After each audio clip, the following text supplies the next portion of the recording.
আমাদের বাড়িতেও আগুন জ্বলছিল আমার গেটে। দাবানল শুধু বইয়েই পড়েছি, তুমি কখনো চোখে দেখ।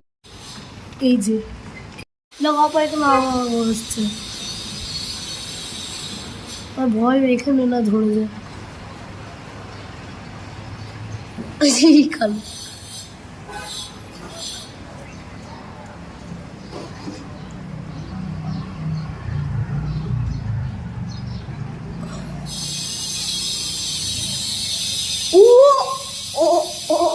এক কথায় আমরা যাকে চিনি দাবানল হিসেবে, এই যে শুকনো গাছে আগুন জ্বলে উঠছে, দেখছিস তো? দেখ আবার আগুন, এইদিকে আগুন ছড়িয়ে আসছে, ওরা পালিয়ে আসছে। তো ফায়ার ব্রিগেড থেকে অলরেডি মানুষ সবাই চলে এসেছে, কিন্তু তারাও তো মানুষ, অত কাছে দাবানলের অত কাছে রয়েছে। এটা একটা দেখার মতো জিনিস, কিন্তু এত ভয়ঙ্কর একটা জিনিস যে সবার কাছে একটা বিতপ্রদ ব্যাপার।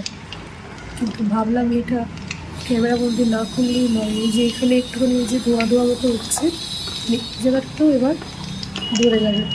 চারপাশে বাড়ি, বড় বড় গাছ, এদের খুব চিন্তা।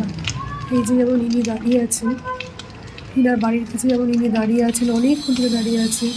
ইনার বাড়ির কাছে দুটো বড় এই যে শুকনো গাছ আছে, হয়তো ক্যামেরায় সবুজ পাতা দেখা যাচ্ছে, কিন্তু অনেকটা অংশ জুড়ে এই যে শুকনো গাছটা। তাই ওনারও খুব চিন্তা, বাকি সবার খুব চিন্তা যে বেশি যদি আগুন জ্বলে যায় তখন কী হবে।